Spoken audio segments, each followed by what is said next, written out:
Dictation start होगा 5 second के बाद।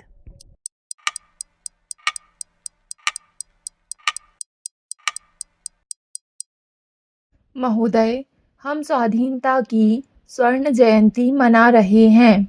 स्वतंत्रता प्राप्ति के पश्चात देश के लिए संविधान तैयार करने के लिए डॉक्टर भीमराव अंबेडकर की अध्यक्षता में एक समिति का गठन किया गया। संविधान को सर्वांगीण व सर्वसम्मत बनाने का भरपूर प्रयत्न किया। सर्वविदित तथ्य है कि सदियों से परतंत्र रहने के कारण भारत के पास ऐसा कोई लिखित संविधान नहीं था जो संविधान निर्माताओं का मार्गदर्शन करता। प्राचीन ग्रंथों में वर्णित कुछ ग्रंथ जैसे चाणक्य नीति, कौटिल्य का अर्थशास्त्र आदि थे, परंतु वर्तमान विशाल भारत के लिए कदाचित वह अप्रासंगिक हो गए थे। उस समय समिति के समक्ष England, America, France, Germany, Soviet संघ आदि के संविधान थे। अब प्रश्न यह था कि भारत के संविधान के लिए किस प्रणाली को अपनाया जाए। ब्रिटेन का संसदीय संविधान अथवा अमेरिका, फ्रांस, जर्मनी आदि की राष्ट्रपति प्रणाली। अब तक भारत ब्रिटेन के संसदीय संविधान के अंतर्गत ही प्रशासित होता रहा था, अतः यह प्रणाली कुछ सुपरिचित और सुगम सी लगी। फलतः उसे स्थगित करने का मन नहीं हुआ। ब्रिटेन का संविधान कोई लिखित दस्तावेज नहीं है, यह रीति रिवाजों, मान्यताओं और न्यायालयों में घोषित परिणामों का संग्रह मात्र है। दूसरे, इसमें राजतंत्र का प्रावधान है। वहाँ का राजा भले ही प्रतीकात्मक ही हो, परंतु है तो राजा। भारत तो लोकतंत्र है और इसमें राजा जैसी व्यवस्था का प्रश्न ही नहीं उठता, अतः उसे पूर्ण रूपेण नहीं स्वीकारा गया। दूसरा विकल्प राष्ट्रपति प्रणाली को अपनाने का था। इस प्रणाली को अमेरिका, फ्रांस, रूस सहित विश्व के 84 देशों ने अपनाया हुआ है। इस प्रणाली में राष्ट्रपति का चुनाव होता है और वही मंत्रिमंडल का गठन करता है। उसी पर सरकार चलाने का दायित्व होता है, अतः सारी शक्तियाँ व जिम्मेदारियाँ राष्ट्रपति में निहित होती हैं। इन दोनों प्रचलित प्रणालियों की अपनी अपनी विशेषताएं व त्रुटियां हैं।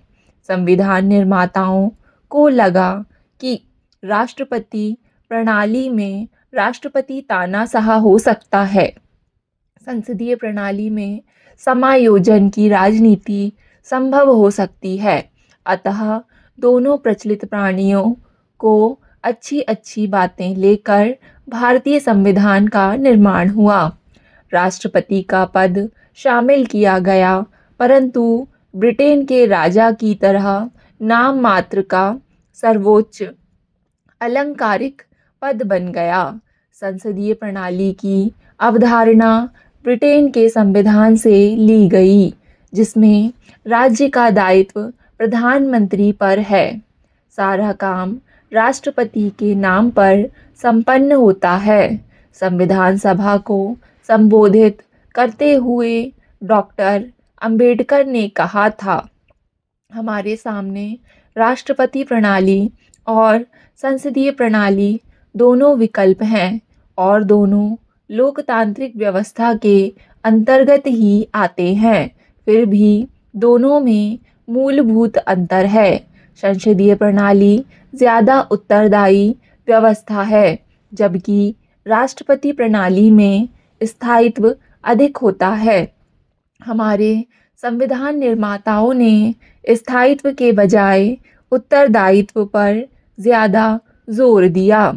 फिर भी सावधानी के तौर पर भारत में राष्ट्रपति और संसदीय प्रणालियों का सम्मिश्रण किया गया है। महोदय, संसदीय प्रणाली में भारत सरकार का उत्तरदायित्व सीधे नागरिकों के प्रति न होकर उनके द्वारा चुने हुए प्रतिनिधियों के प्रति होता है। यह व्यवस्था भारत के लिए उपयुक्त प्रतीत हुई। इससे भिन्न ब्रिटेन में सरकार के किसी निर्णय के लिए संबंधित मंत्री या पूरा मंत्रिमंडल जिम्मेदार होता है। इसे कैबिनेट व्यवस्था भी कहते हैं।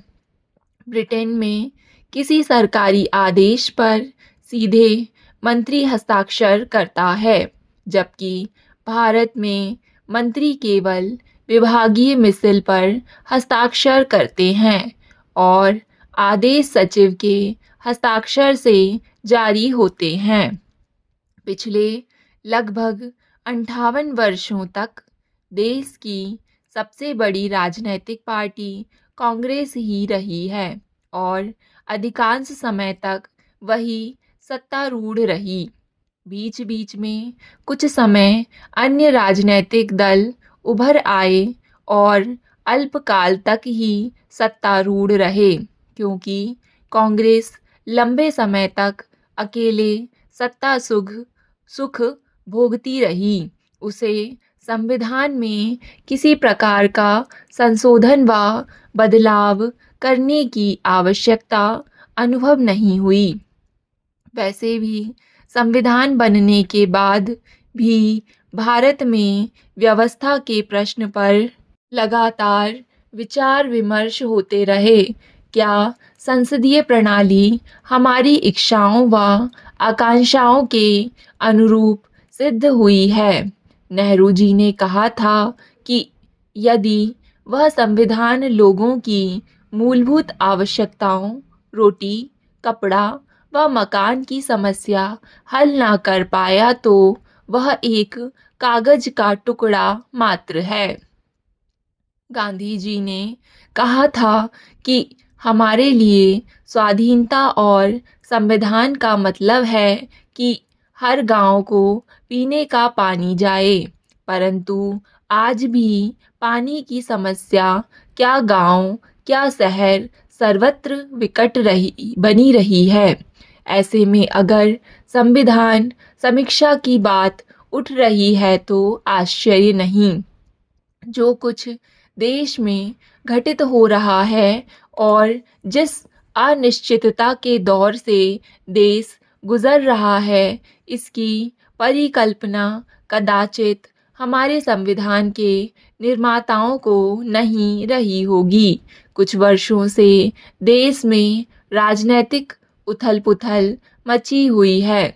देश से कांग्रेस का राजनीतिक वर्चस्व समाप्त प्रायः है। छोटे छोटे बड़े कई राजनीतिक दल उभर कर आए हैं। फलतः एक ही दल की सरकार बनाने की स्थिति बीती बात हो गई है। अब मिली-जुली सरकार का दौर आ गया है। क्षेत्रीय दल राष्ट्रीय दलों पर हावी हो गए हैं। वह उन छोटे क्षेत्रीय दलों पर निर्भर हो गए हैं, चाहे वह कांग्रेस हो अथवा भारतीय जनता पार्टी या कोई अन्य दल। उन्हें सत्तारूढ़ होने के लिए क्षेत्रीय दलों की सीढ़ी की आवश्यकता पड़ती है। कई राजनीतिक दल 1-2 सदस्यों वाले तक होते हैं, परंतु सरकार बनाने में उसका महत्व है।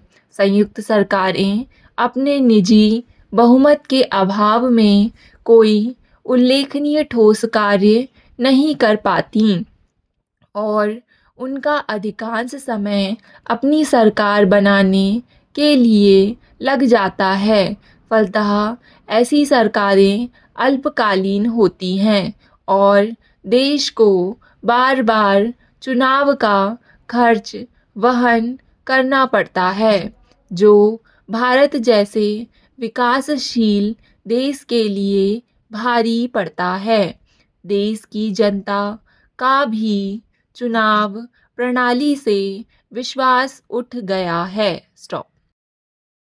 डिक्टेशन पसंद आए तो वीडियो को लाइक तथा चैनल को सब्सक्राइब ज़रूर करें। धन्यवाद।